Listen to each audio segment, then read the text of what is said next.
Hello and welcome to another edition of Let's Go to the Movie. I'm your host, Rick Murray. Tonight, I'm going to bring you a movie that's, at the time of this recording, is pretty well up with the times of the world on what's going on today. The title of this movie is Invasion USA. Now, what this movie is about five people are sitting in a New York bar when a mysterious person by the name of Mr. Ullman when they hear the news that a communist country and the communists of that country are invading the United States of America. Now, these five people rush off to various sections of the country to do their part to help stop the invasion when an atomic bomb crashes down on Manhattan.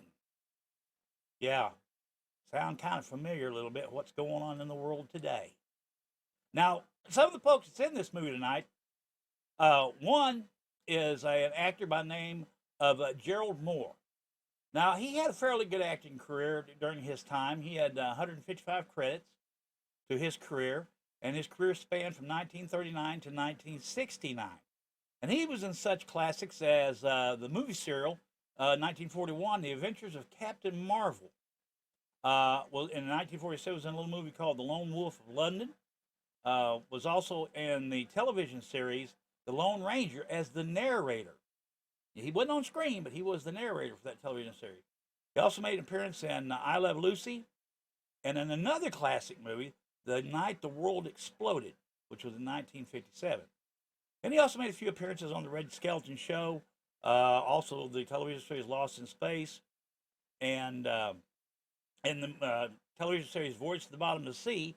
And he also was the animated voice of Reed Richards in the Fantastic Four animated cartoon from 1967 to 1968.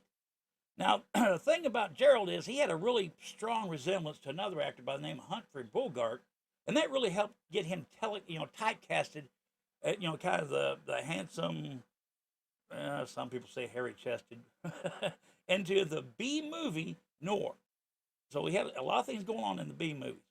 And as a teen, he possessed a real smooth vocal delivery and landed a job as a staff broadcaster for CBS Radio, which turned to open the door for him to Orson Welles, the great director, and as well as his Mercury Theater, which got him a lot more work. And then he served in World War II in the Air Force. And once he was done that, he returned to acting and really found his niche in what he really wanted to do. But he got kind of typecasted in this trench coat type stereotypes, and he wanted to get out of that, but it was really hard to do because in the 1950s he kept getting those same roles. The man's got to work. But following that, he found it kind of hard finding acting careers or opportunities in movies and stuff. So he found regular work on TV, and guest starred in over 100 different dramas, ranging anywhere from TV westerns all the way to courtroom type, police detective type roles. And his last movie role came when he got a top-notch musical, Funny Girl, which also starred Barbra Streisand back in 1968. Now, a lot of folks don't know this, but he voiced Hal Jordan, the Green Lantern, in the 1960s during the television series The New Adventures of Superman and the Superman Aquaman Hour of Adventure cartoon. And also did the Green Lantern in both of the Justice League episodes in those particular series. And perhaps he is the only person that's ever voiced a character in both DC Comics and Marvel Comics, because he did the Green Lantern and he also did Reed Richards in Fantastic Four. So he stayed pretty busy. Now, if you're going to go back and maybe go to YouTube and find some of those old cartoons, you'll hear his voice. Now, another person in this movie tonight is Peggy Cassim. Now, she didn't have a big career. She only had 60 credits to her name, and her career ran from 1947 to 1966. But some of the things that she was in 1951, she was Prince, who was a thief. In 1953, The Son of Belle Starr, which I have seen that one. In 1954, The Yellow Tomahawk appeared on the Gunsmoke TV series, was in the television series Lawman. and also was in the television series The Virginian. Here's the true thing about her. She actually was discovered. You hear all these stories, but she actually was discovered while she was eating lunch in a Beverly Hills restaurant by a talent scout. And she wound up getting into acting because of that. And she usually was somebody's woman rather than a girlfriend. And her career was confined mostly to B-grade action movies, dramas, and westerns. But after 3 seasons of playing a sexy lead of a character by the name of Lily Merrill, the dance hall hostess and romantic interest, I guess you could say, for Marshall Dan Troop in the television series The Lawman, she left show business in 1962, and then later developed an alcohol problem and died of cirrhosis of the liver at the age of 45, pretty young.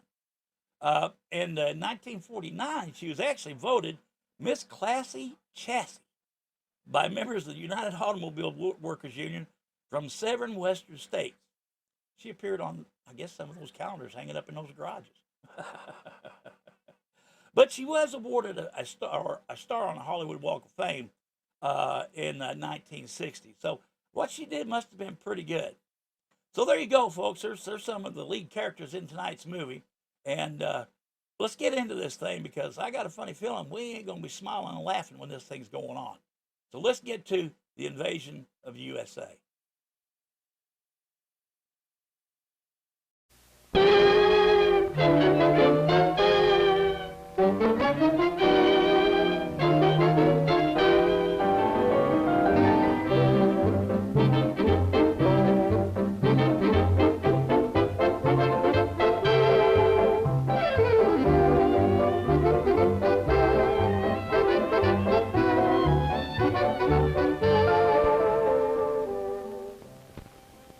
Here, in the quiet of the countryside, is the quaint little village where our story begins.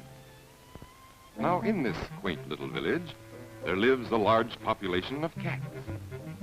There are big cats and little cats, fat cats and thin cats, white cats and black cats, alley cats and house cats. Notice how each cat is watching his own little mouse hole, for in each little mouse hole lives a little mouse.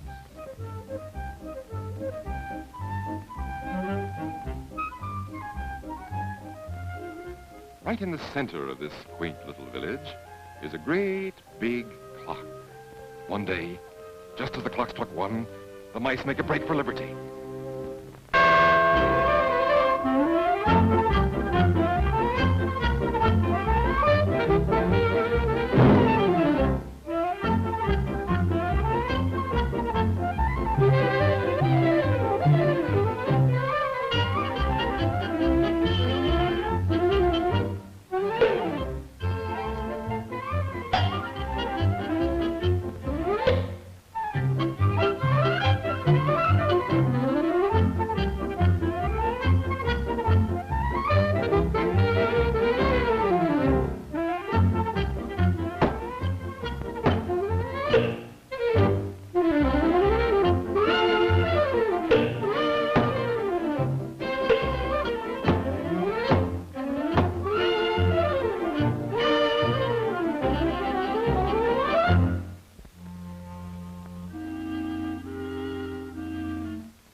suddenly one little fellow breaks loose.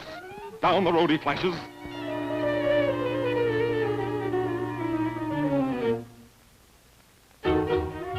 Now the cat is after him, faster and faster. Nearer comes the cat, and just in the nick of time, he makes it.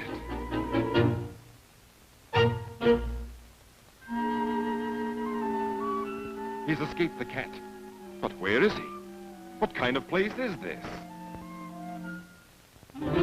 It's gigantic. It's colossal. It's stupendous. Why, it's a supermarket. He bathes in super soap. He eats super soup. He chews on super celery.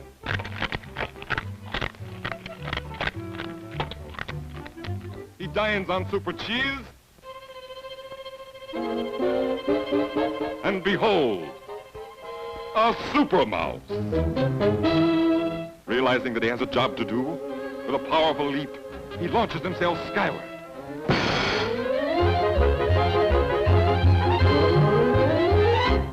He increases his speed so that his pace equals that of light itself.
What a mouse!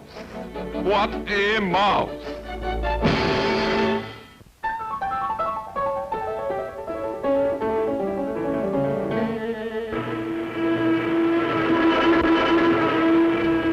So ends the adventure of the Mouse of Tomorrow.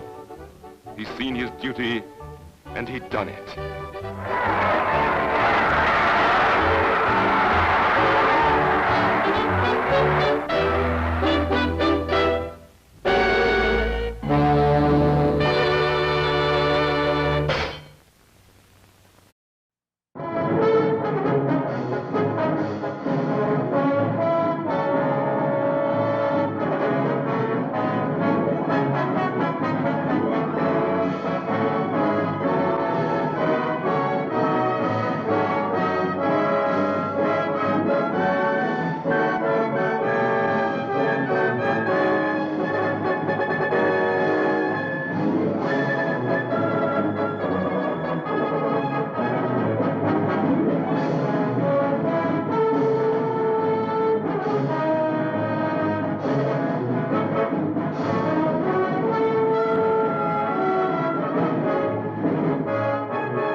Chicago Cubs beat the Pittsburgh Pirates 6-3. Ladies and gentlemen, I'll have a complete sports roundup for you in just a moment.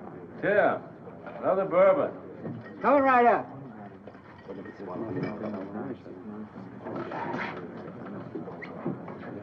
Here's the news bulletin from the nation's capital. Washington officially this morning denies rumors of enemy planes over northern Alaska.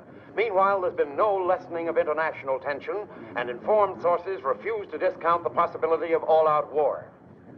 Shut that thing off. I got enough war talk at home. You can say that again. Meanwhile, in Italy, the communists caused another riot Quiet, today Jerk. as communists marched on Rome. That'll hold you.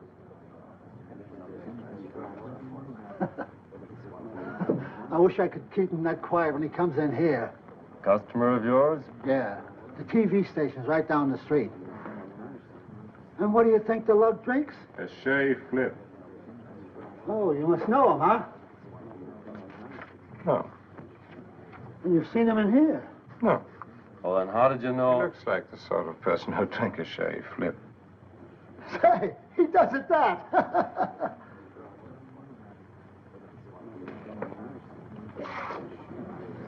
Hi, Tim. How about a beer? Why, sure. Is you working today? Yeah, but I thought I'd work in a nice, cool bar. Mind if I start with you, sir? My name's Potter, Vince Potter. I'm a commentator for station TVNY. Would you mind answering a question for tomorrow's program? You, gonna use it on television? That's the idea. Well, gosh, I'll be glad to. Good. First, I'll get your name and address, huh? Ed Mulvery, Boulder County, Arizona. Arizona. Occupation? I'm a cattle raiser. Cattle raiser. Now, here's today's question. Are you for or against the universal draft? Now, by that I mean draft everything. Soldiers for the Army, factories for war work, labor for factories, the whole business. Well, there's too much government and business already. You take cattle now. One bureau shoves the cost of feed up, and another keeps the price of beef down. That's why I cut my herd down to 3,000 head this year. Oh. I'd have raised 5,000 if they hadn't put price controls on. Another bourbon. And do they soak you with those income taxes? Oh, brother. You pay a high income tax? Plenty. You must make a great deal of money. I do all right. Well, down with taxes.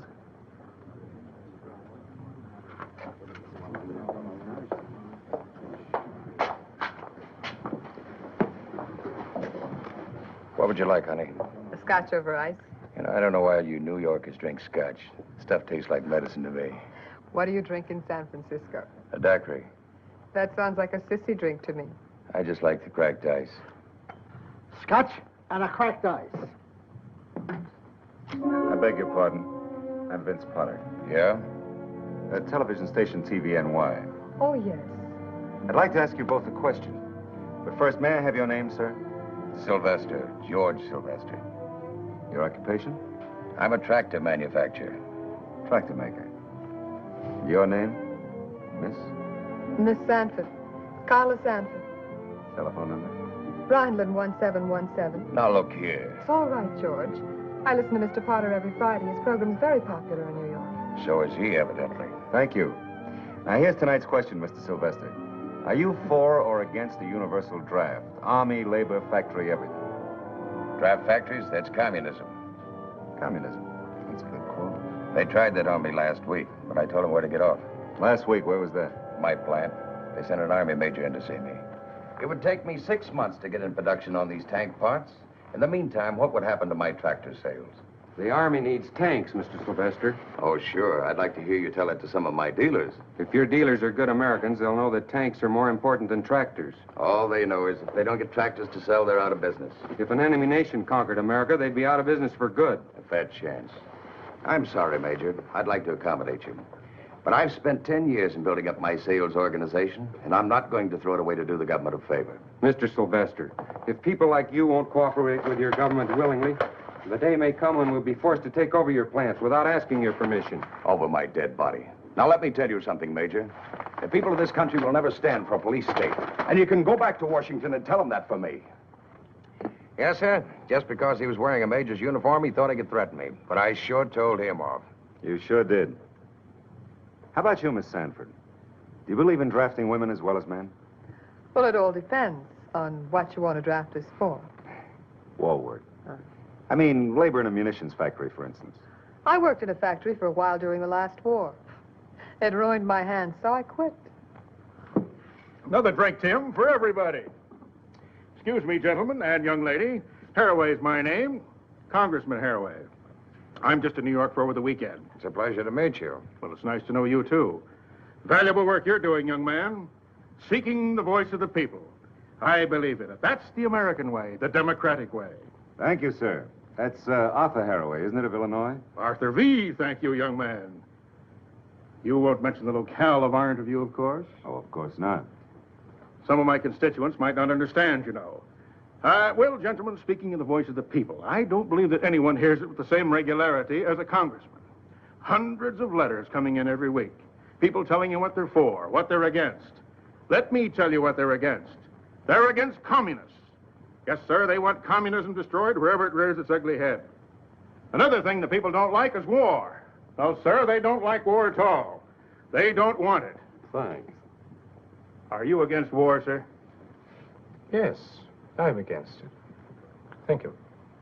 Another thing the people don't like are these high taxes. Sending all that money to Europe. Yes, sir, what my constituents want are lower taxes. Do you want lower taxes? Oh, none at all. Maybe I better get you in this symposium, too. May I have your name, sir?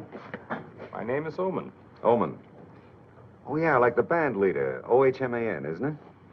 It will do. Uh-huh. Your occupation, Mr. Oman? I'm a forecaster.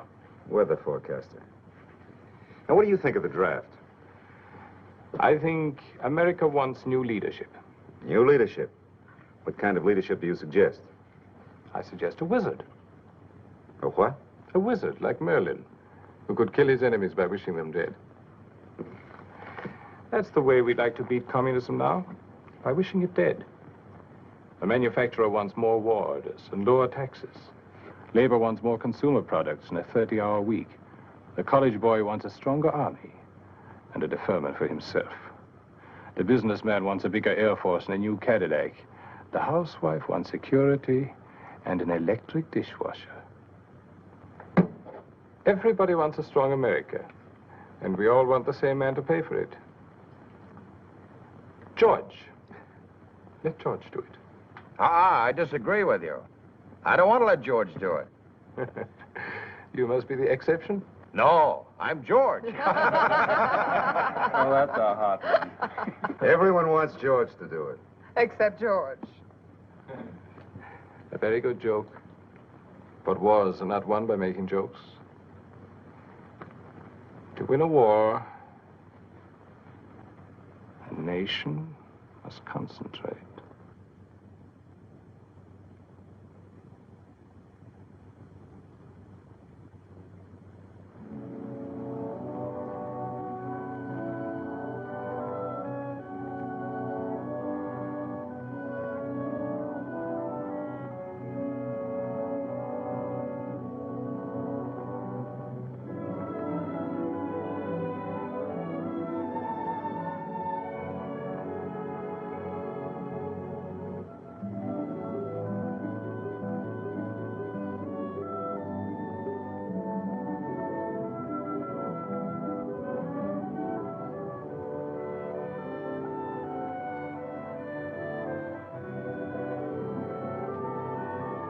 What's that guy yakking about? Something big going on.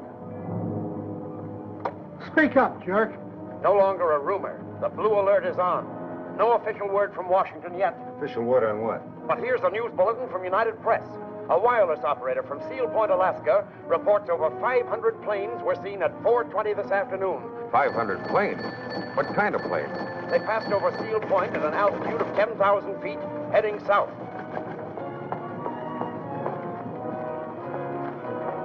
A dispatch from Washington. All military leaves are canceled. Members of the armed forces are to report to the nearest headquarters immediately. This sounds serious. I've got to get back to the station. Goodbye. Everybody. Nome, Alaska. More than 50 reports from all over the territory have now been received. Hundreds of unidentified aircraft are unquestionably moving south across Alaska. The latest report comes from the seaport of Peace Harbor.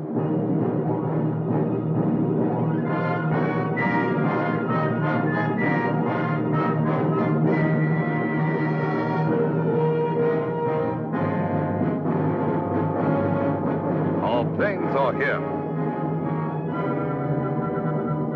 Attention all civilian air personnel. Report any observations on the identity of the approaching planes to the Alaskan High Command immediately. I repeat. Here they come. Attention all civilian air personnel. Report any observations on the identity of the approaching planes to the Alaskan High Command immediately. Can you see their markings? Not yet.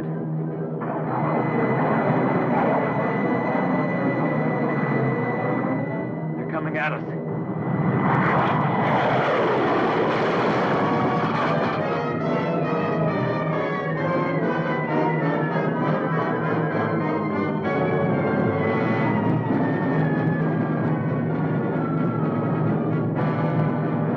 Parachutists, assemble north of field.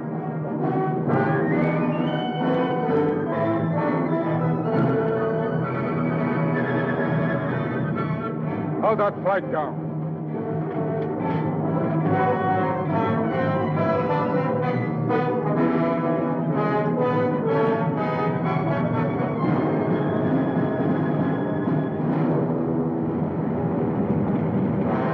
Peace Harbor calling no.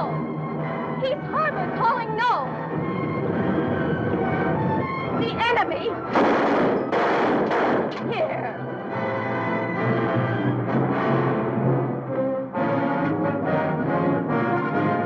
Hurry those bombs.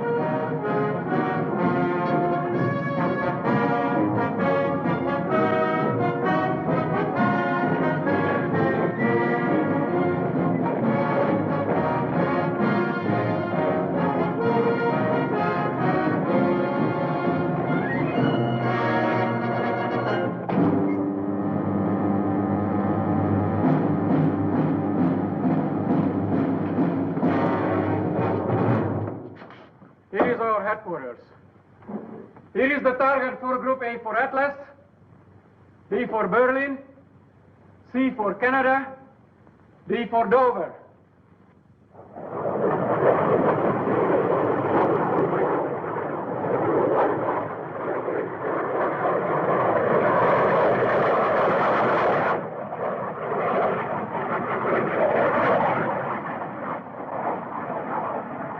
This is Knox Manning again, ladies and gentlemen. Unconfirmed reports state that our jet fighter planes have already engaged the enemy.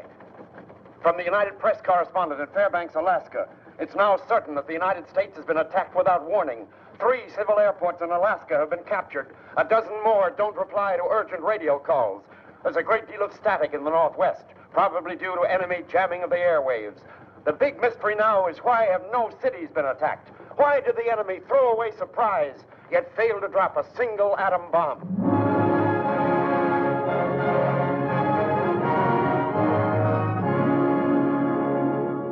He's captured all civilian airfields in Alaska. Why? He must plan to use them for staging an attack on our factories, our cities, our shipyards, and our airfields. He's made several attacks on the Pacific Fleet, but was completely wiped out. G2 reports that the attacking forces are wearing American uniforms. Well, the question now, is he going to use his A-bomb?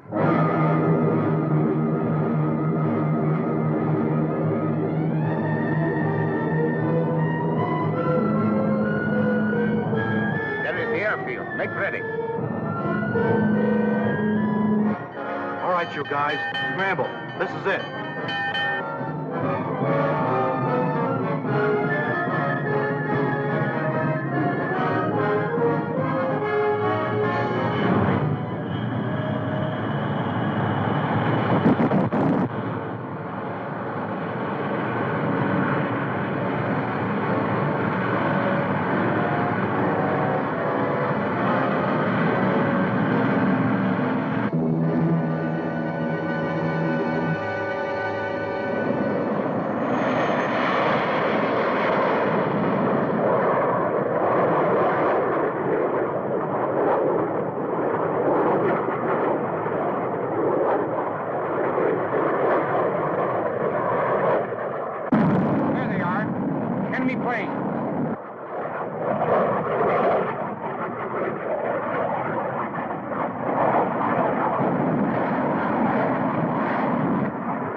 his airfield.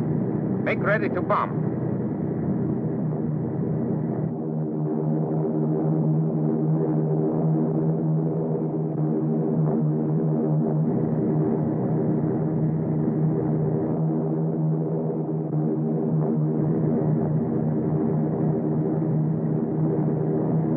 Bombs away.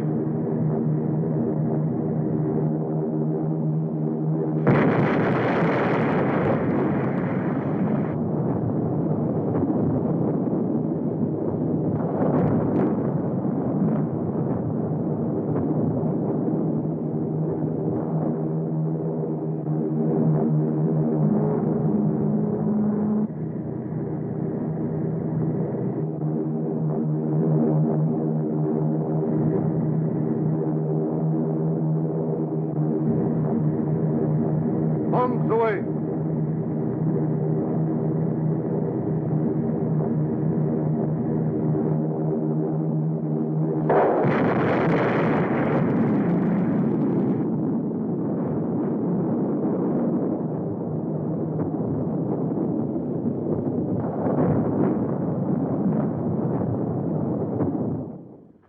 So, ladies and gentlemen, the long-awaited blow has fallen. The atom bomb has been dropped on the United States of America. Washington, 10:30 p.m. The Joint Chiefs of Staff are now in session. So far, there have been official reports of only 3 A-bomb drops: Fletcher Field, Alexander May, and Costa Field. But unofficial information is to the effect that additional military objectives have been hit in the Northwest and on the Pacific coast. The bombs used are reported to be nearly as strong as the American bomb dropped on Nagasaki. We now interrupt this news summary to take you to Washington, D.C. And so, another day of infamy has come within your lifetime and mine. Thousands of Americans have died victims of this treacherous attack. But it will not go unpunished. At this very minute, hundreds of our fastest bombers are speeding toward the enemy's homeland. We shall bomb their bases and their armies, their factories and their railroads, their harbors and their oil fields. Our own atom bomb, more powerful than any the world has ever known, will wreak a terrible vengeance upon that nation whose long threat to the peace of the world today became a reality.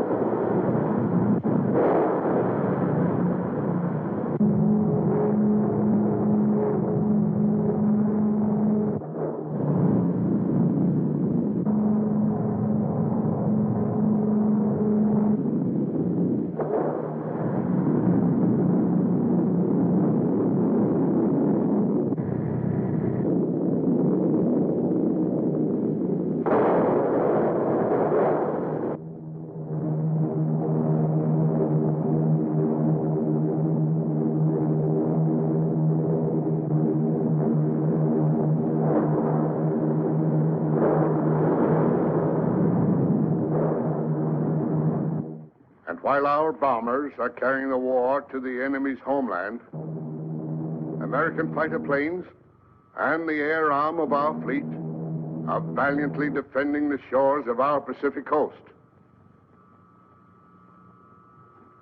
Pilots, man your planes. Pilots, man your planes.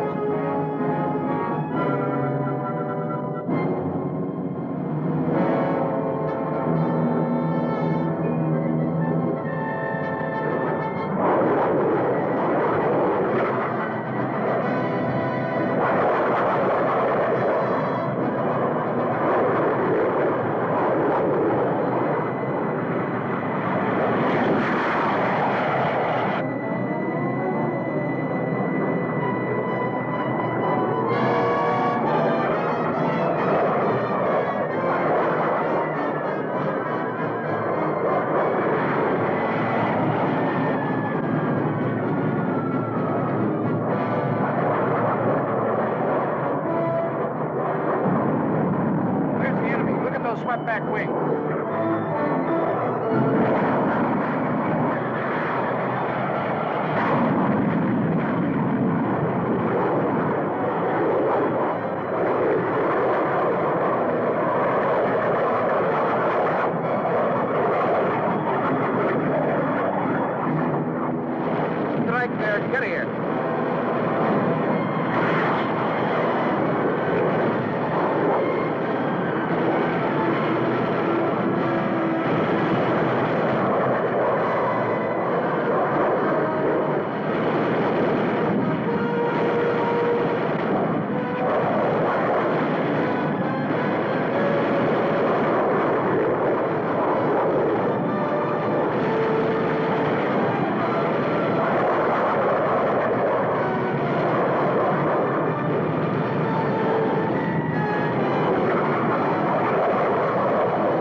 I call upon all Americans to join ranks in this bitter struggle with the forces of evil.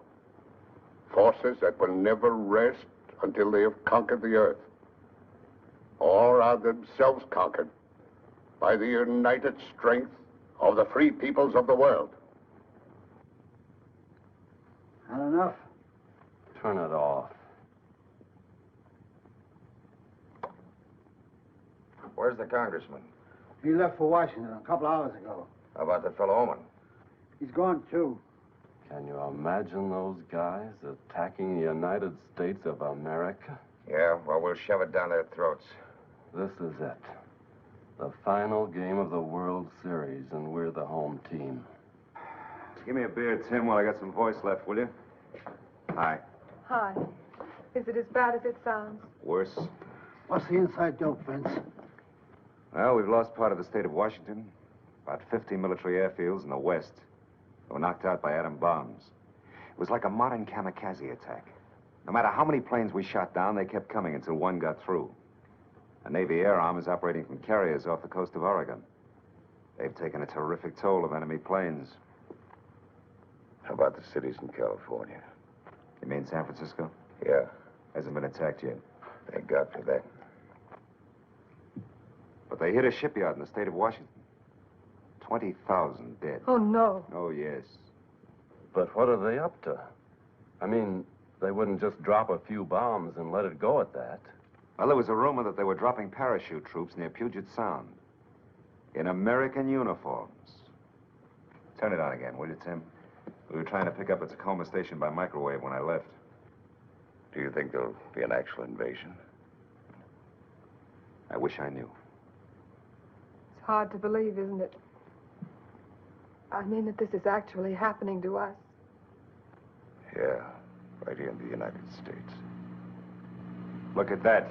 More than 2,000 enemy paratroopers dropping in a semicircle around the supply depot. Camp Lewis itself has been destroyed by an atom bomb. The National Guard is being mobilized, and civilians are meeting the invasion with calm courage. Here's another remote control view from our portable equipment. Here are regular American troops, survivors of the bombing of Camp Lewis, fighting with the invading paratroopers. This is probably the first picture ever taken of American soldiers shooting at an invader on American soil.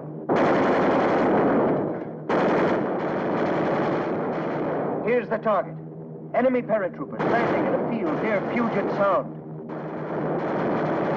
We are taking these pictures from station TVWN's portable cameras, equipped with telescopic lens. But even so, our mobile unit is within a quarter of a mile of the actual battlefront. There goes one.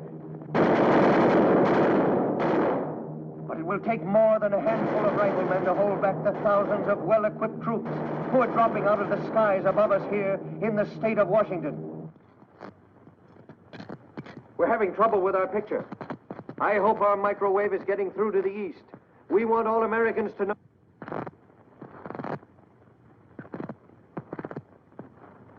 Ladies and gentlemen, our connection with Tacoma has been broken.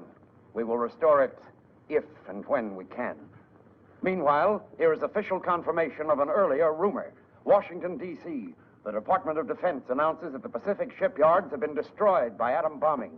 The same bomb smashed the business district of the city, with casualties estimated between 20 and 50,000. I guess I'd better get back to San Francisco. You think it's safe? It's my town. You gonna try for an airplane ticket? That's what I had in mind. I think I'll go along with you. See if I can get one for Arizona. When I get back home, I'll tell Edna that I'm not likely to forget my dinner date with a cousin. Oh, dinner. I haven't fed you yet. You go find your plane ticket. I'm not hungry anyway. You see that she gets home safe. I'll make it my personal responsibility. Goodbye, then. Take care of yourself, George. Good luck.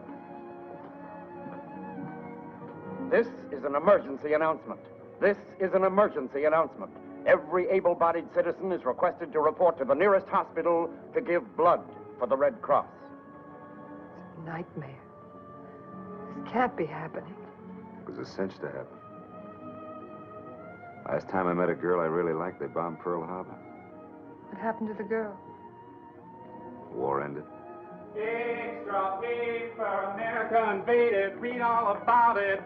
Extra paper, America invaded, read all about it. Extra. Okay, thanks. Sorry, nothing for New Orleans. Anything for Minneapolis? Nothing for Minneapolis. Anything for Omaha? All flights for Omaha are sold out. Well, how about tomorrow? Tomorrow and all next week. Oh. I wonder if you can help me. My wife is very ill in Dallas. I can get you a reservation a week from next Tuesday, but you'll have to get a priority. Here's where you apply for it, sir. Could I get a ticket to Gardner Field, Montana? Gardner Field, Montana? That's right. Is this a business trip? No, I want to go home. My husband's there and my children, they're with him. I'm sorry, madam. All flights to Gardner Field have been discontinued. Discontinued? For how long? I'm afraid permanently. There hasn't been an attack early this morning. Was it serious? An A-bomb.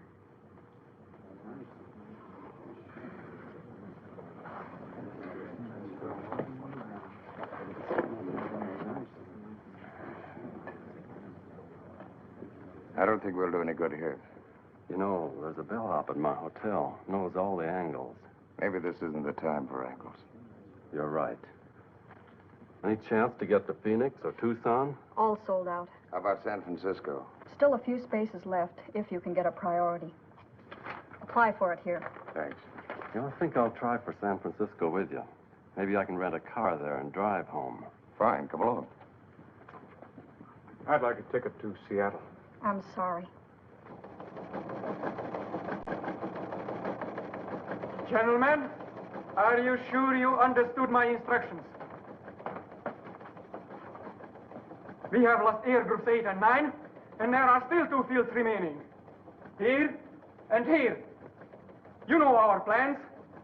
Regardless of losses, concentrate 2 air groups on each one.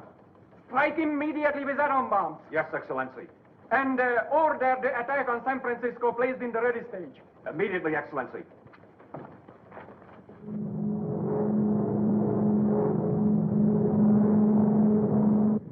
New York Flight 289 to San Francisco Tower. Request landing instructions.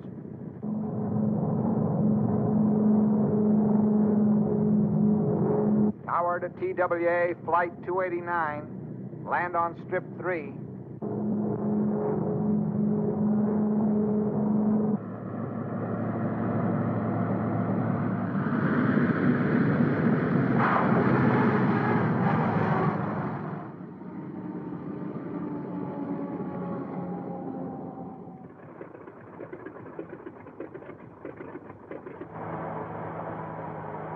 This is KRO, San Francisco. While no A-bombs have fallen on California, an unofficial report from Northern California states that 6 ships flying the flags of 6 different nations were intercepted by the United States Navy and found to be carrying enemy personnel and equipment. Turn it off, will you, Mac? Anything you say.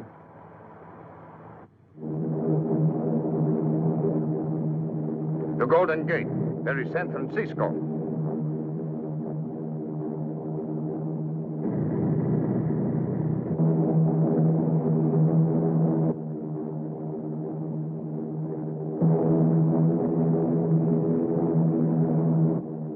Enemy planes, open fire.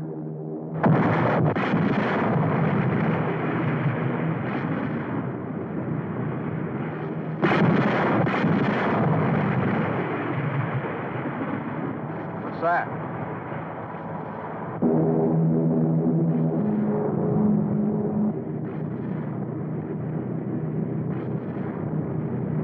That is the target.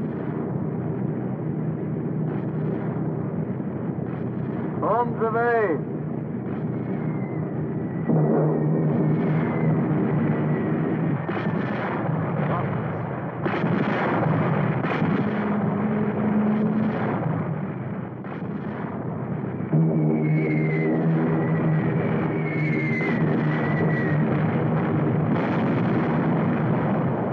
There's my flat just up ahead. Pull up the curve.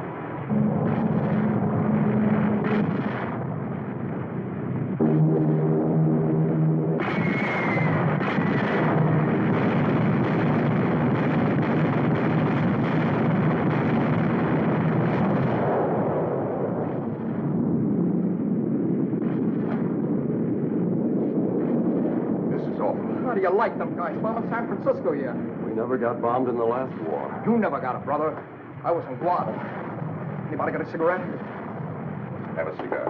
Oh, thanks. Anybody got a light?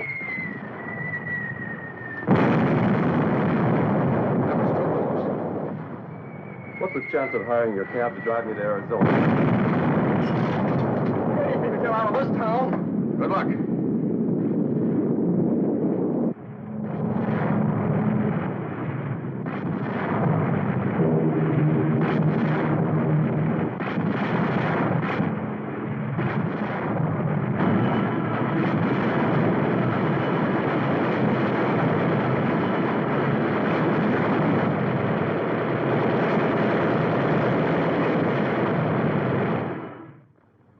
And as the sun sets in the Pacific tonight, the all clear sounded in San Francisco, and the city by the Golden Gate had survived its first air attack.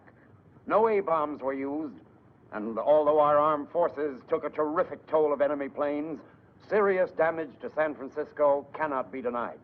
Meanwhile, this station will bring you the latest news developments as rapidly as they occur. Keep tuned to this channel for further developments. More coffee? Please. No, it's funny. The world's coming to an end, and you and I are sitting here having dinner. What's more, I was hungry. Know what you mean. Every once in a while, I forget what's happening in the world. I feel good. As if I'd just met a new beau. You have? One I like very much. He likes you even more.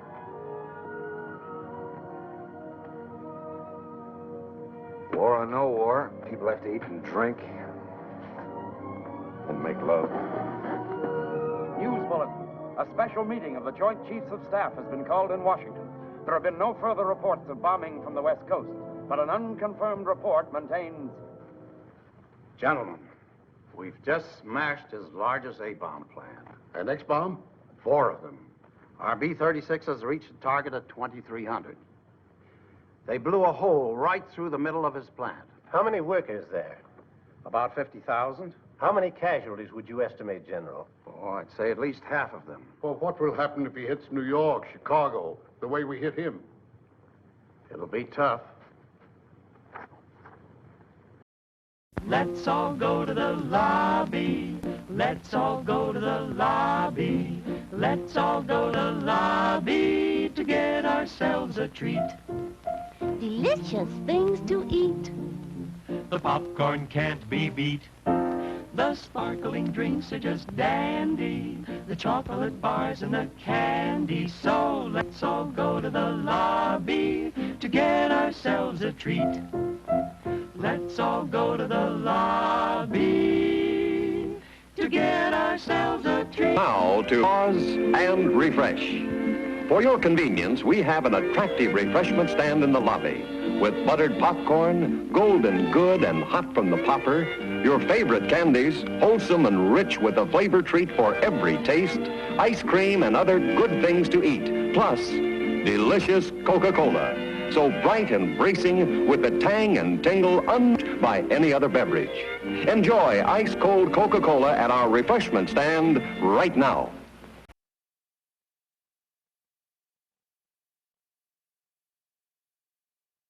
All I can say is, holy crap. Holy crap. It's going down. Going down. Nothing to laugh about. You know, if you think about what's going on in the world today as we speak. Something to kind of think about. Now, a couple of folks that's in this thing. One is Dan O'Hurley. And he had a pretty good career. He had 137 credits to his acting career, and it went from 1947 all the way up to 1998. Stayed pretty busy. And some of the things he's been in was the old classic 1948 movie called Kidnapped. Pretty good movie.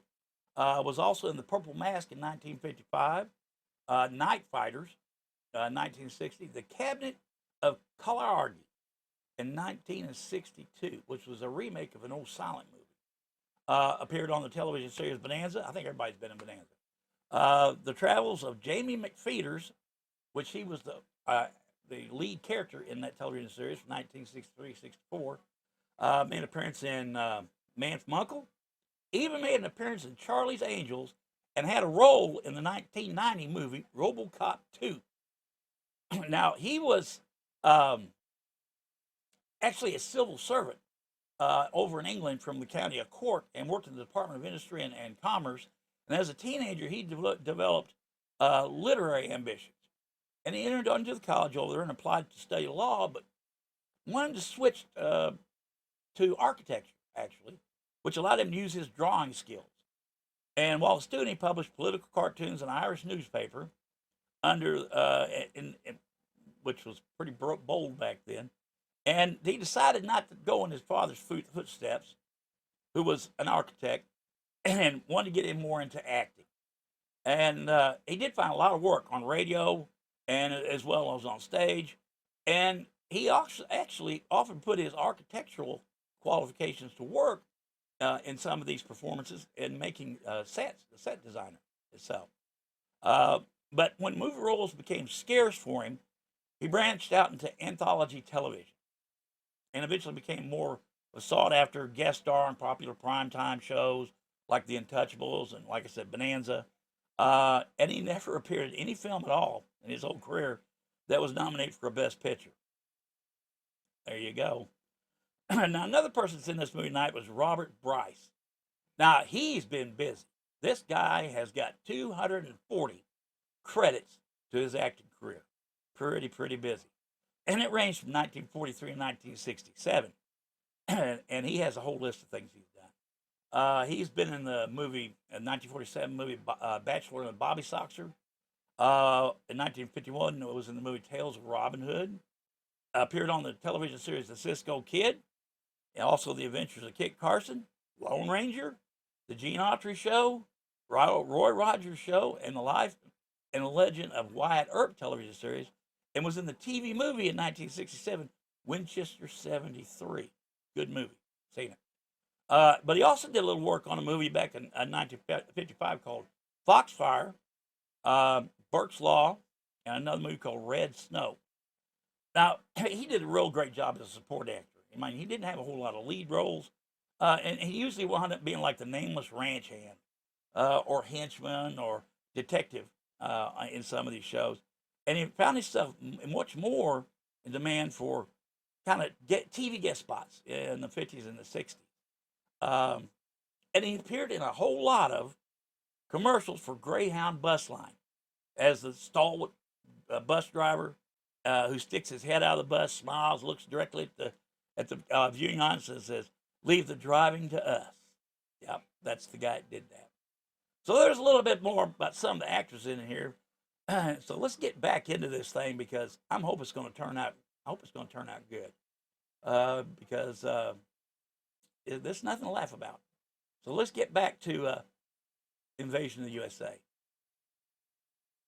He's landed paratroops in California. The enemy is dropping parachute troops on the outskirts of the city. The Army needs these tanks. We got to get on them and repair them and do them fast. What about the tractors on the production line? I'll get them out of the road. Dump them in the bay, anything. Let me emphasize that it's touch and go whether we can hold the city. A dozen tanks one way or another can make all the difference. We'll get them ready fast. Tell the men they're on a 24-hour shift until those tanks are repaired. A 24-hour shift for what? To make more money for you? We don't have to work for this rat anymore. He's finished. All the capitalist rats are finished. Why don't you drop dead? Why does he want to make tanks? For profit. When he could make more money building tractors, he built tractors. Up with hands, up! Ah, you are here. Just in time. I'm in charge here now. You were right. Your men will work a 24-hour shift until the tanks are repaired. But it is the People's Army who will use them. Back on the job. You will get your orders.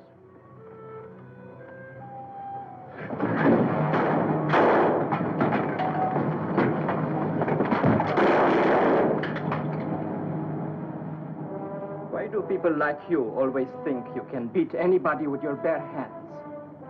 If I had my life to live over. You would build tanks in this factory. Don't worry. You still have time. Only, you will build them for us.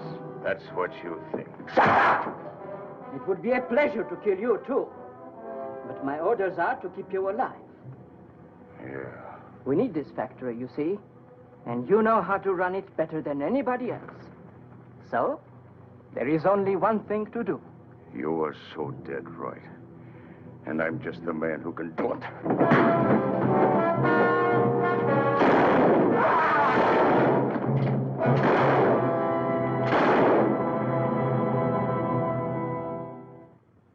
San Francisco fell at 12 o'clock today, and the invaders have established a firm foothold on American soil.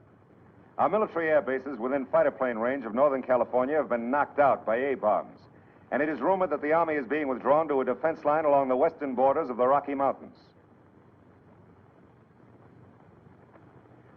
We now switch controls to Washington, D.C. for an official message.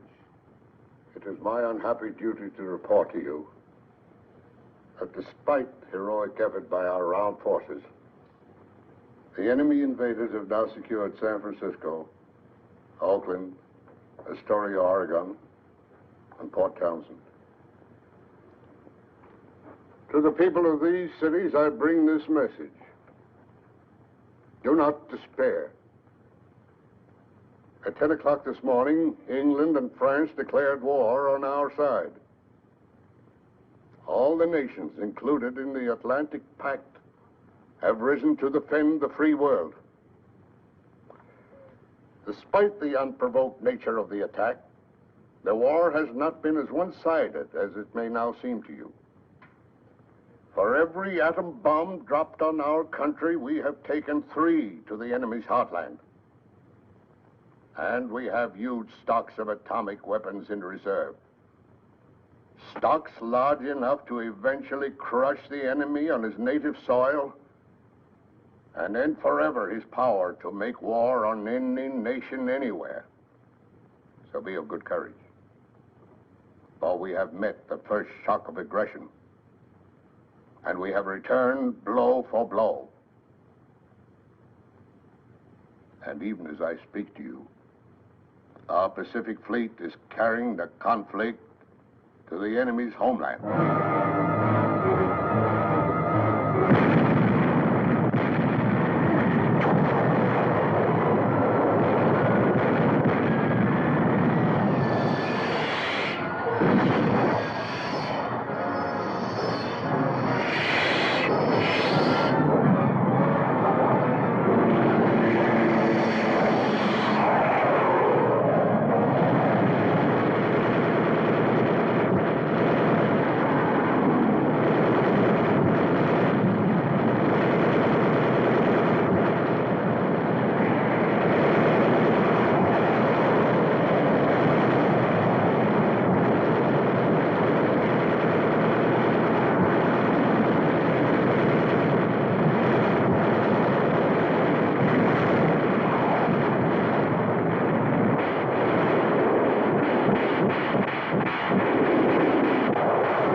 What?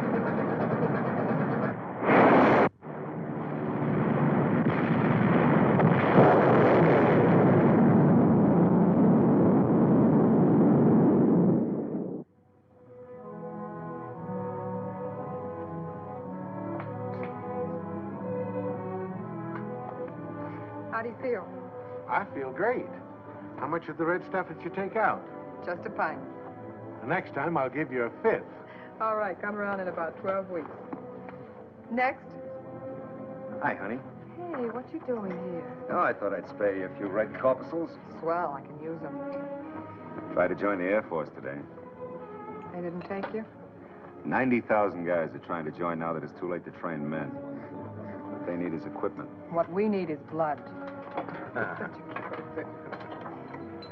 You sure you know what you're doing, huh? Please, That's cold. don't be such a sissy. Oh, well. Sorry. That's better. Make a fist. Okay. You know you're beautiful. We're ready. Does she know what she's doing with that thing? You can trust her. Yeah, don't trust. I trust you. I don't trust. You know, all we want to do is see what goes on in your veins.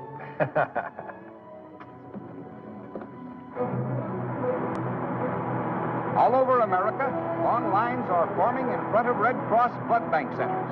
But authorities estimate that another 5 million pints are needed immediately. Even more if there are atom bomb attacks on the major centers of population. Gosh, it was sure great to talk to my kids from Boulder City. Take the first turn to the right. Not far to go, huh? We'll be home in 10 minutes. You'll be home, brother. Not me. They got a new flag over my home. That's too bad. Got any family in San Francisco? Just me and the cat. I'll give the two of you a job on my ranch. Oh, thanks. Look at those bombers. I'm sure glad we've got a lot of them. You said it. Jet bombers with swept-back wings. I got you. We've just intercepted a jet attack headed this way. They think maybe the dam's the target. How many planes? How far away? How many planes? I got you. Last seen at 6C for Charlie. Got it. About a dozen jets 120 miles west of here. They've shot down most of them. What's that? That's them. Post 327 to command. Post 327 to command. Enemy jets approaching Boulder Dam. Enemy jets approaching Boulder Dam. Enemy planes coming in. Open fire.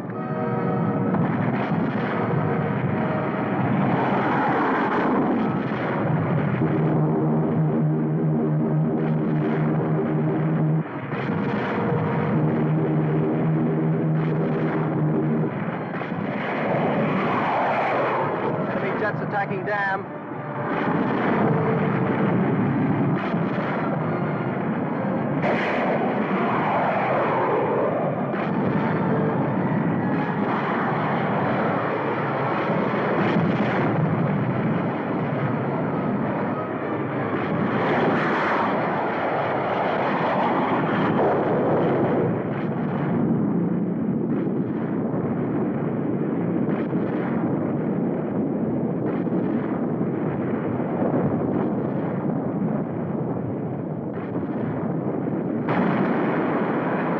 Like something blew up? Emergency announcement. Enemy planes are attacking Boulder Dam. I repeat, enemy planes are attacking Boulder Dam. Attention all citizens. Boulder Dam has been destroyed by enemy action. Evacuate all low ground immediately. Attention all citizens. Step on it. We got to get to my family.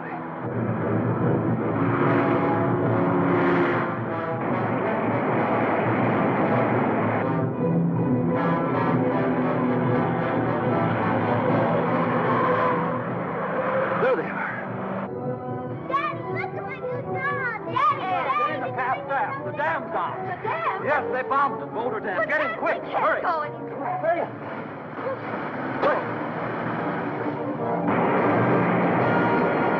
Water will be 100 feet deep here any minute. But what happened? What happened? Those bombers that just flew over, they weren't ours. Can't you go any faster? It's as fast as it'll go. Mommy, I'm scared. Shh, darling.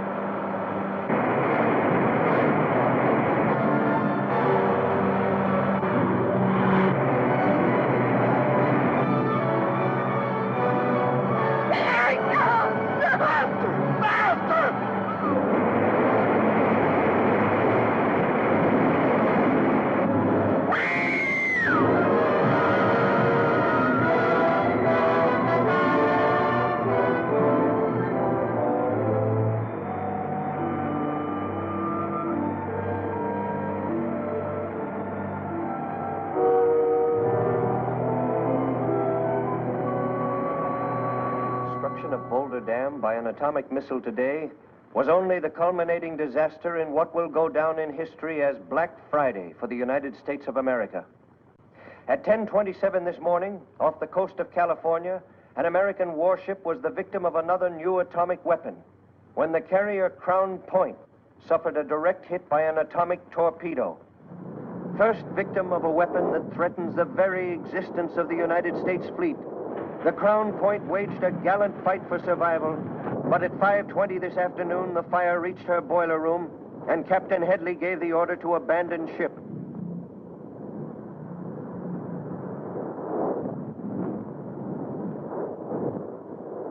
Meanwhile, flames swept the entire state of California tonight as the people of the Pacific Coast put their industrial establishments to the torch, rather than allow them to fall into enemy hands. Here is a food warehouse in Oakland, burned to the ground by its owners to keep the thousands of tons of flour and sugar it held from being used to feed the enemy. This is Richmond, California, land of Western Petroleum.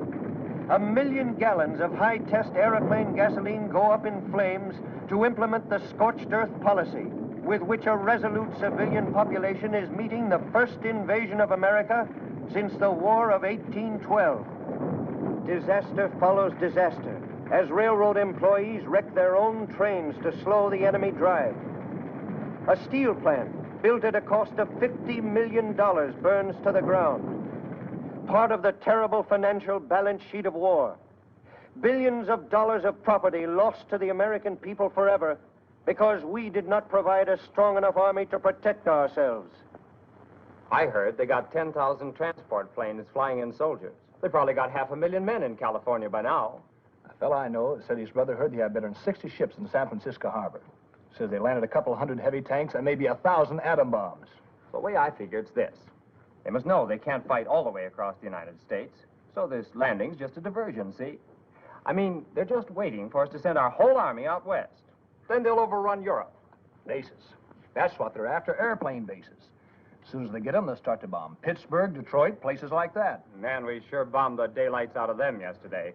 Oh, another drink, Tim. Coming right up. How about let me buy you one? No, thanks. Might as well have another. You know what the fellow says, drink and be merry, for tomorrow we die. I'd rather not, thanks.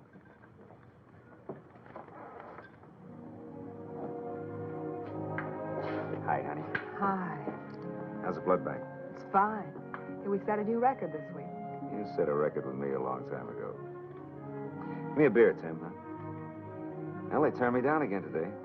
The Air Force? Navy this time. Air Force doesn't want me. Army doesn't want me. Navy doesn't want me.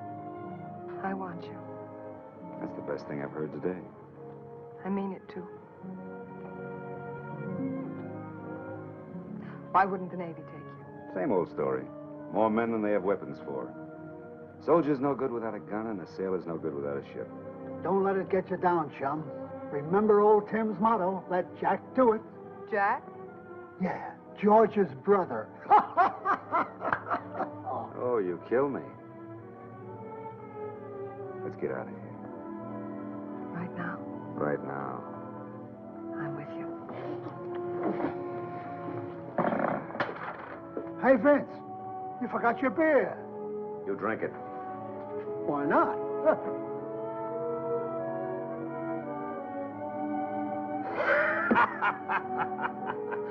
Tim, you're a character. What are you going to do now that there's a war on? Same thing I did in the last couple of wars.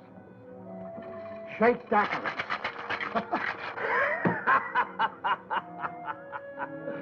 Emergency announcement. Radar screens have picked up unidentified aircraft approaching New York. The red alert is on. I repeat, emergency announcement. Unidentified planes approaching New York. The red alert is on. Do you suppose they're really going to bomb New York? They threatened to. It was on the news wire.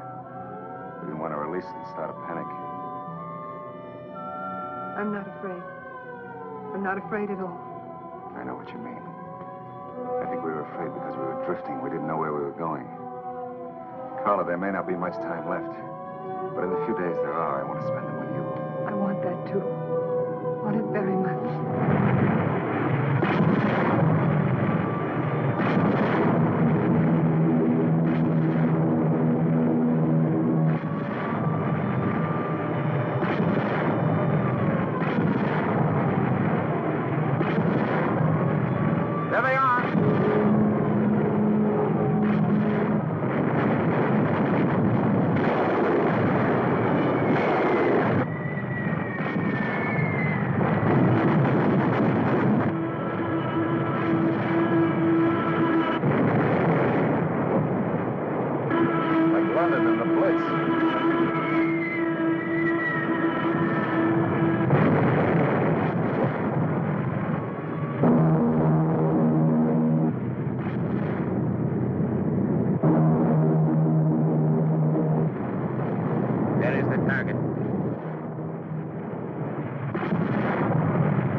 Fowler.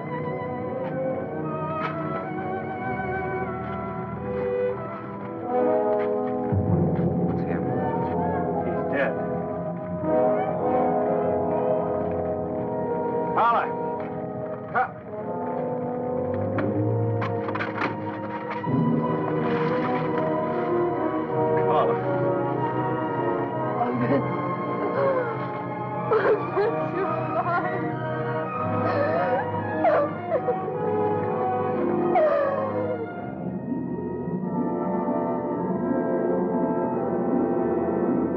First estimates indicate that more than 30,000 dead were the victims of the A-bombing of New York City when an enemy plane pierced our defenses and dropped its deadly cargo late last night.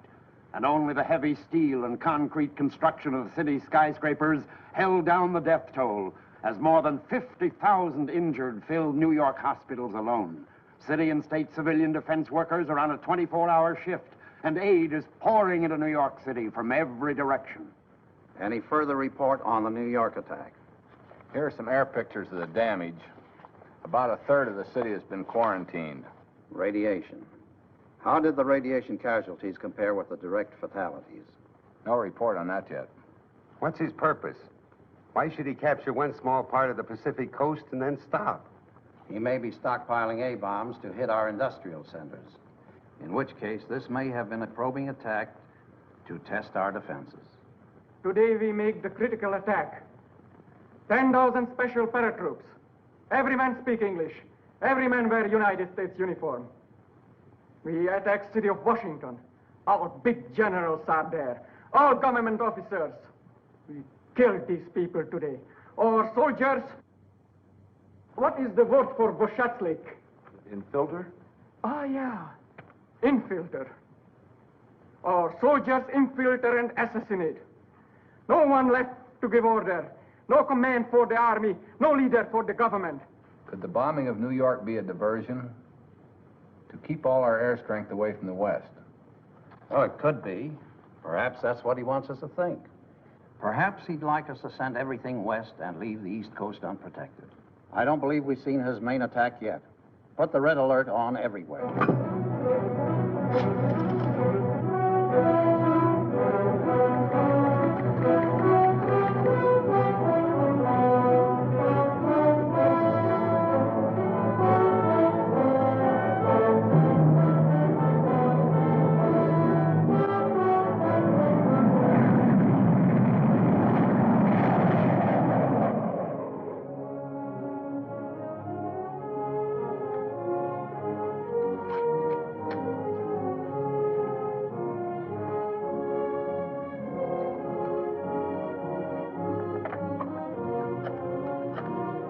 One unidentified craft, Section Charlie, Zone 4. Looks like a transport.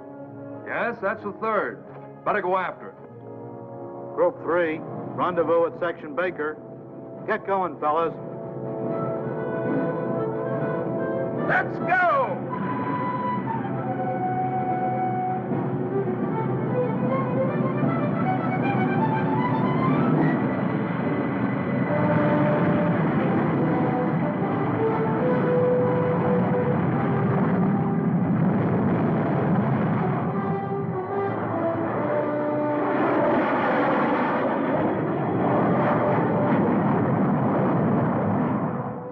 Three unidentified transport planes. Big boy.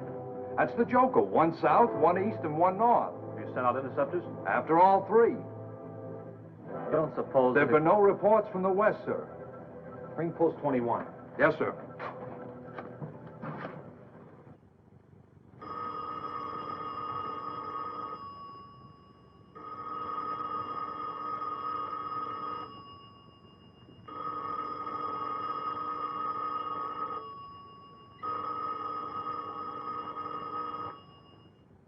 And so, in this critical hour, I call upon the Congress of the United States to back its military leaders with the last dollar, the last man-hour of labor, the last American life.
calling General Headquarters, priority line.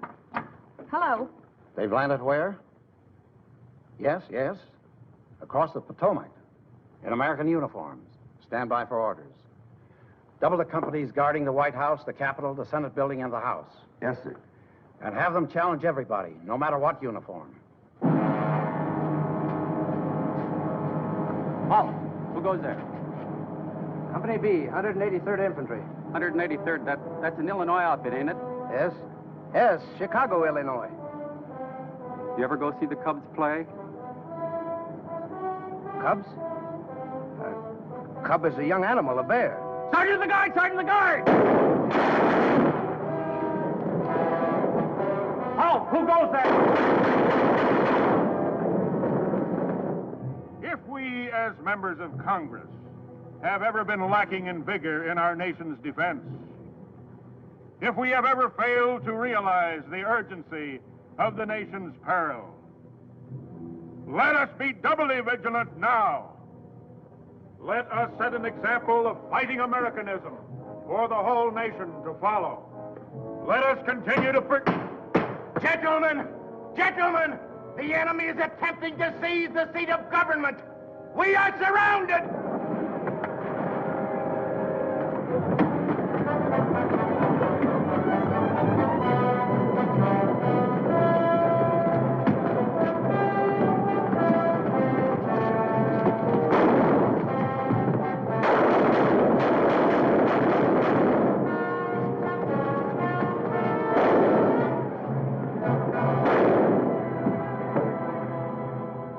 Hold it. Sorry. The secretary, gone. Murdered. Do you have any casualty lists of the attack on the Senate? How many? Including who? Thanks. I'll get back to you. Do you remember what Senator Baker said when the military appropriations bill came up for vote? He said we could safely reduce our armed forces by half. He wasn't only wrong, he's dead. Enemy demands surrender of my state or threatens to atom bomb our principal cities. Can you protect me? Signed, Governor Clayton. Can you? How do we stand? We're driving him out of the city. In another 24 hours, the government will be safe. Well, I'm glad to hear that. Gentlemen. Gentlemen, they've invaded New York. I've been looking out the window here at our improvised radio transmitter. And I saw hundreds of enemy troops moving in the streets below. It's only a matter of minutes before they find us and take this station off the air. Vince, they're coming into the building now. But in the little time we have left, I want to tell you how proud you can be of the ordinary citizen of New York. It seems every man and boy today has become a guerrilla fighter. I saw taxi drivers use their cabs as weapons to mow down enemy troops. I saw high school boys attack enemy tanks with pop bottles full of gasoline. I saw mounted policemen become a fighting cavalry. We take over now. Vince! Oh, Vince! The People's Government of America will take the wealth from the greedy, the speculators, and the capitalistic bourgeoisie, and distribute it among the workers, whose labor will never again be exploited for the benefit of the warmongers of Wall Street.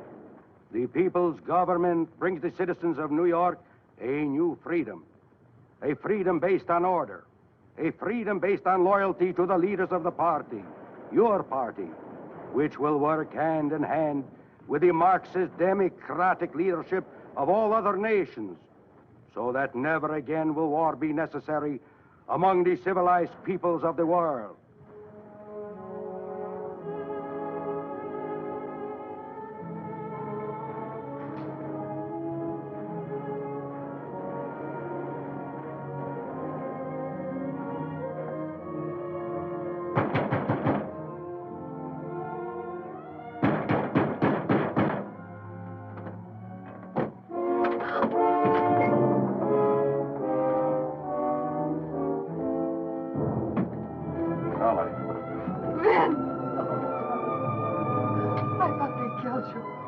Saving me to broadcast the glories of the new order. Not going to broadcast for them. What do you think? Hey, Buster, do you mind if we sit down? All right, sit down.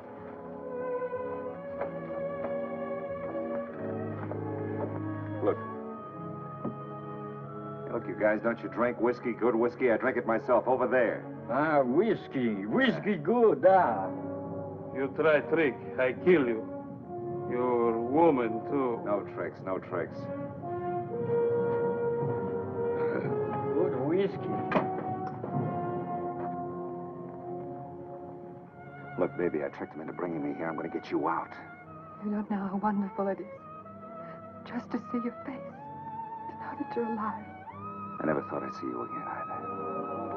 Vince, if we could just stay together. We should have met another time, honey. A year ago, a month. A month ago, I wanted a mink stove. I thought it was important.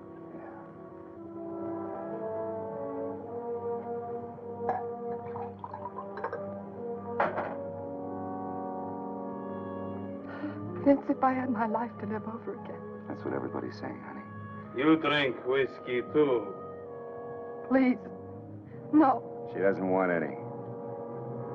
Drink. Listen, honey.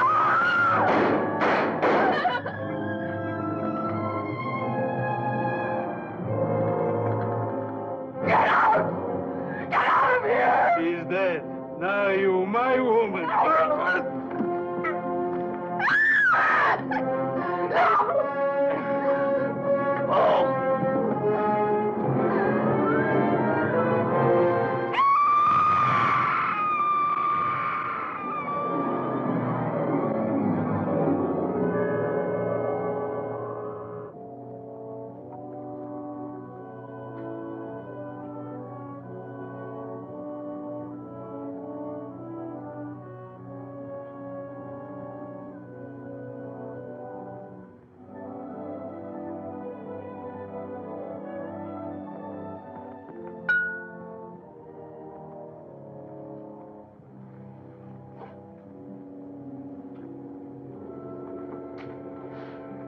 You're alive. Say, didn't we fly to the West Coast together, you and me? Yes. Well, what are we doing back here? We are in New York, aren't we? Are you kidding? The man that was sitting behind that brandy glass, where is he? Holman? Well, I guess he left. And hey, he went out without paying for his drink. Do you know who he is? Well, yeah, he's some kind of a fortune teller. Hypnotizes people, he says. Tells them what's going to happen. A phony if I ever saw one. Am I, Tim?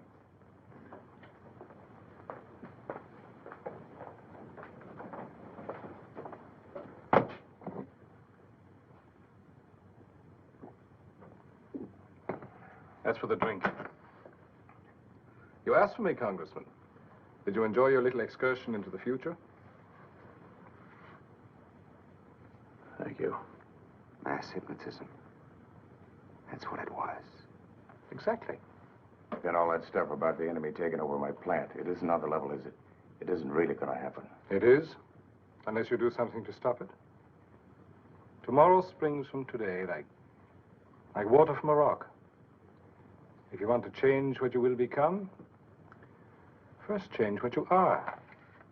That goes for everybody. That goes for everybody. Good day, everybody.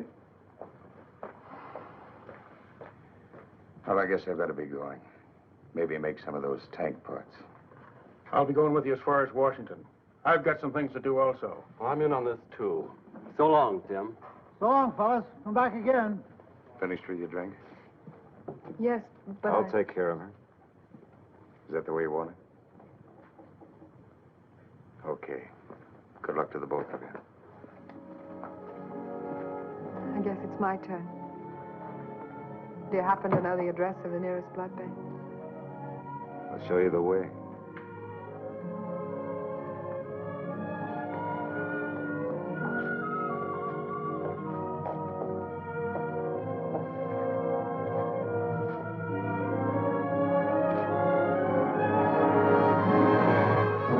Father of our country, George Washington, said, "To be prepared for war is one of the most effectual means of preserving peace."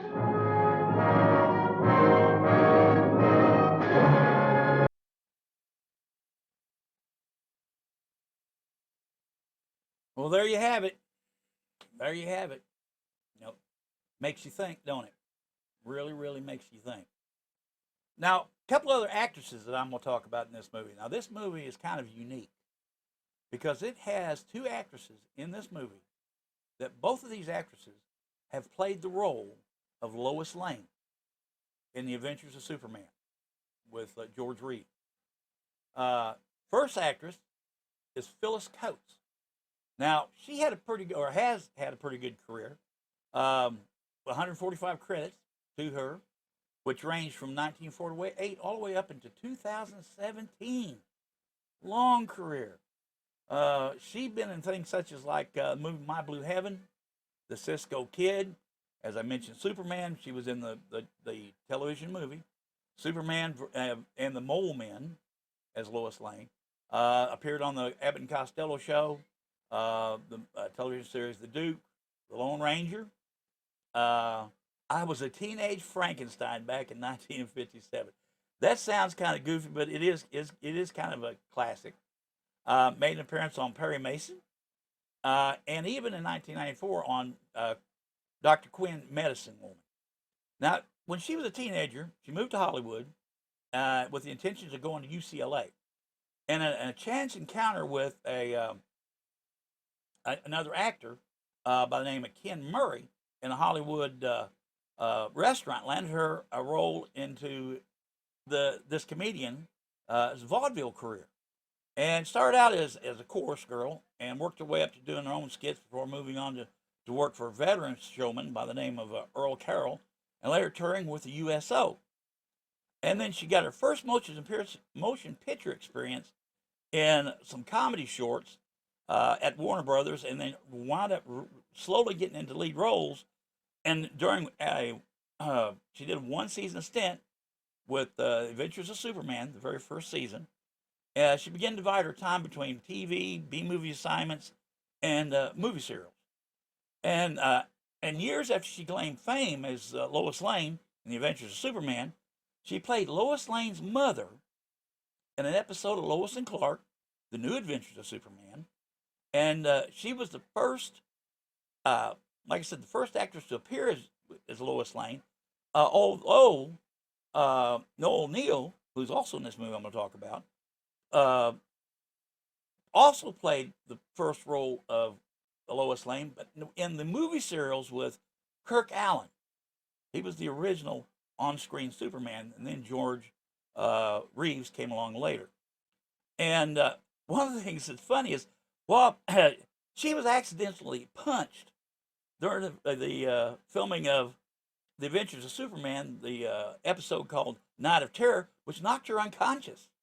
And the actor who punched her apologized, but the actual punch was left in the episode, and because there was no time to reshoot the scene. So if you ever see the very first season, The Adventures of Superman, and the episode Night of Terror, when she gets punched, she got knocked out. She literally got knocked out. Now the other actress, Noel Neill. Now I've had the pleasure of seeing Miss Neill on about 3 different occasions, and actually got to talk to her. She had a small career, about 77 credits to her name, which went from 1941 to 2016. And of course, she was in Superman, but she also was in the movie The Adventures of Frank and Jesse James, and also was in another TV movie, The Atom Man versus Superman. Made an appearance on The Lone Ranger. I think all these actors either on Bonanza or Lone Ranger or Perry Mason. And of course, like I said, she was in The Adventures of Superman from 1953 down to 1958. Appeared, like I said, in the 1978 version of Superman. And her appearance was, she was on the train with a young Lois Lane while Clark's running down along, the young Clark is running down along, racing the train, running down along the tracks. And then also she appeared in the 2006 Superman Returns. A lot of Superman in her life. Now her ambitions was actually to be a journalist, like her father. And he was an editor of a Minneapolis newspaper. But actually she wound up getting hired by Bing Crosby to sing at his turf club back in 1941. And then she signed a contract with Paramount Pictures and got early experience in television by hosting and performing on several experimental programs broadcast locally in Los Angeles in the late 1940s. And it was around that time she began appearing in serials, first at Columbia and then for Republic. And, of course, everybody knows her from The Adventures of Superman. And and she actually replaced Phyllis Coates because Phyllis Coates decided that she didn't want to do that anymore and she wanted to move on. And then because she got accepted into another TV series before the series was on, I guess, a little hiatus, and she decided, I need to keep working. And then in 1957, Noel Neill retired from the industry until she made those 2 guest appearances. And in June 6th of 2012, she relocated back to Metropolis, Illinois. Yes, folks, there is a Metropolis. And that's where I've met this lady a couple of times. Because she was out in Arizona, fell, broke her hip, and wanted to just relocate, and there was folks that she knew there that would help her. And then, of course, at the age of 93, she was up there in years, and she just wanted to enjoy a peaceful retirement, and just looking at her fan mail that she was getting. And she still got fan mail until she passed away. Matter of fact, there is a bronze statue in Metropolis, Illinois, of Noel Neill in her Lois Lane get-up or outfit that she wore in The Adventures of Superman. They created a bronze statue to her memory there in that town.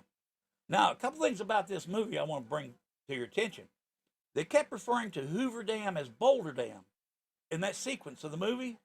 The fact is that the Boulder Dam it was the Boulder Dam from 1933 to 1947. And then it was called the Hoover Dam from that point forward.